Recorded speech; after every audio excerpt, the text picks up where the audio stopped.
सो hey guys, अभी हमारा problem है problem B, fun permutation code forces round 1047। ठीक है, तो इसमें हमें एक परमुटेशन पी दिया हुआ है जिसका साइज़ एन है।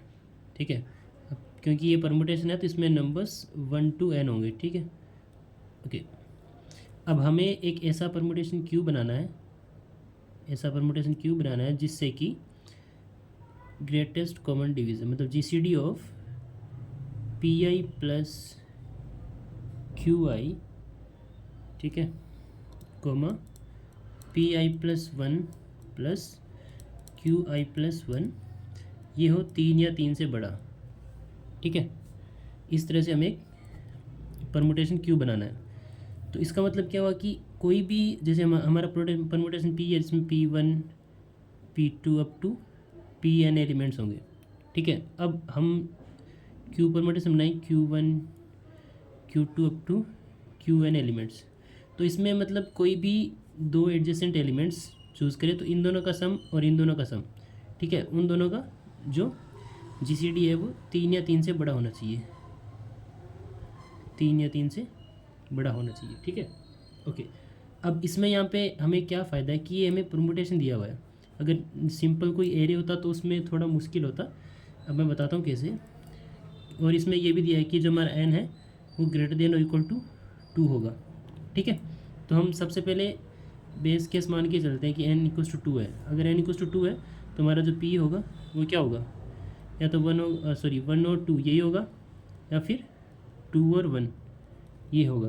ओके, अब अगर p हमारा 1 और 2 है तो मतलब इस तरह से 1 यहाँ पे और ये 2 यहाँ पे, ये हो गया p। तो हम q किस तरह से बना सकते हैं, हम q बना सकते हैं यहाँ पे 2 और 1। ठीक है, अब देखो 2 और 1 अगर बनाएं तो ये और ये कितना होगा, 1 + 2 कितना हो जाएगा, 3 हो जाएगा, और 2 + 1 भी कितना हो जाएगा, 3 हो जाएगा। और अगर इन दोनों का जीसीडी निकालेंगे तो वो 3 ही आएगा। मतलब मैं ये बोल रहा हूँ कि हमारे पास मान लो कोई नंबर ए है और दूसरा नंबर भी है, तो इन दोनों का जीसीडी क्या आएगा, ए और ए का जीसीडी हमेशा ए ही आएगा। ठीक है, तो यहाँ पे हमारा बेस केस अगर हम मान के चले n = 2, जिसमें नंबर 1 या 2 ही होंगे, तो हम उस परमुटेशन में हर नंबर को हम n+1 के इक्वल बना सकते हैं। यहाँ पे इस पॉइंट को ध्यान से देखना कि अगर हमारे पास कोई परमुटेशन है जिसमें n एलिमेंट्स है 1 to n, तो उसके हर एलिमेंट को अगर एक दूसरा परमुटेशन बनाएं तो उन दोनों को ऐड करने पर उनका सम n+1 के इक्वल कर सकते हैं। ठीक है, एग्जांपल देते हैं। मान लो कि हमारे पास 5 लेंथ का परमुटेशन है जिसमें मान नंबर कुछ भी लिख सकते हैं। ठीक है, यहाँ पे मान लिख दिया 4, यार ये पेन ही बकचोदी कर रहे हैं, दूसरा पेन लेता हूँ, एक सेकेंड। तो मान लो हमारे पास यहाँ पे 1 4 2 3 और 5 इस तरह से कुछ नंबर है। ठीक है, तो मैं ये बोल रहा हूँ कि ये अगर ये हमारा परमुटेशन p है तो मैं दूसरा अगर परमुटेशन q बनाऊँ जिसमें मैं सारे नंबर्स का सम, मतलब अगर P I plus Q I को अगर ऐड करें तो हर किसी नंबर का सम n+1 के इक्वल कर सकते हैं। n की वैल्यू यहाँ पे कितनी है, 5 है, तो मतलब सबको हम अगर ऐड करें आपस में तो वो n+1 मतलब 6 के इक्वल हो सकता है। कैसे, 1 में क्या ऐड करें कि हमारा 6 बन जाए, यहाँ पे 5 ऐड कर सकते हैं। ठीक है, 4 में क्या ऐड करें, 2, 2 में क्या ऐड करें, 4, 3 में क्या ऐड करें, 3, 5 में क्या ऐड करें, 1। तो अब ये जो हमारा परमुटेशन बना है इसमें सारे नंबर है 1 to 5।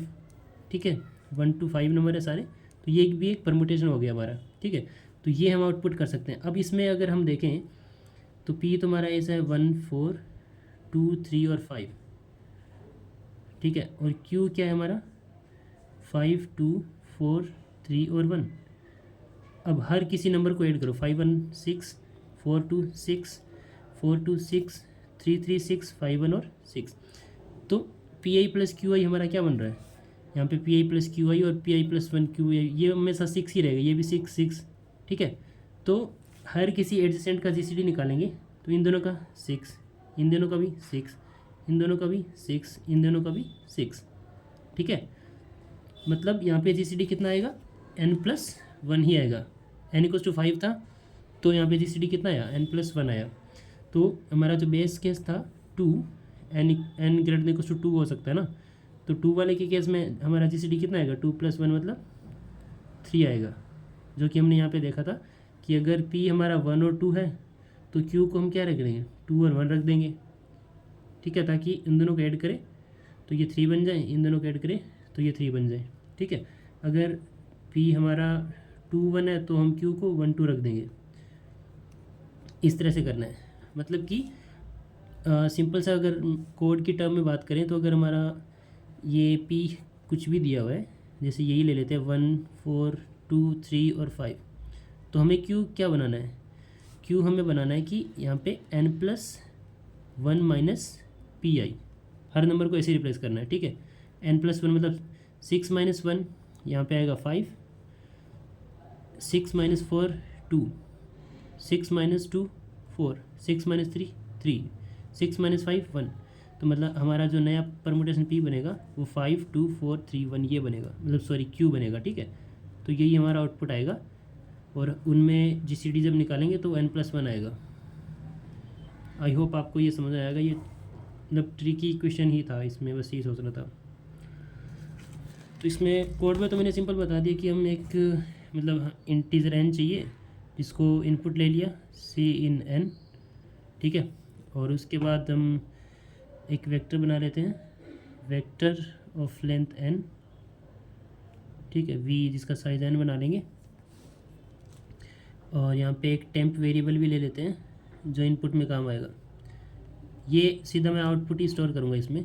फिर यहाँ पे फॉर लूप लगाएंगे, फॉर लूप i = 0 से लेके n तक, और टेम्प में इनपुट लेंगे हर बार, ठीक है, Cin टेम्प में इनपुट लिया, और फिर उस v के अंदर हम क्या पुश करेंगे, मतलब v ऑफ i = में रखेंगे n+1 - टेम्प, ठीक है, ये रखेंगे n+1 - टेम्प, और फिर इसके बाद फॉर लूप खत्म होते ही सबको जो v ऑफ i में उनको प्रिंट कर देंगे, वो हमारा परमुटेशन Q बन जाएगा। आई होप ये चीज़ क्लियर हुई होगी, एग्जांपल से ज़्यादा समझ में आया होगा, ठीक है। बाकी thank you so much watching the video, and बाकी प्रॉब्लम्स भी मैं अपलोड कर दूंगा वीडियो। Thank you, bye.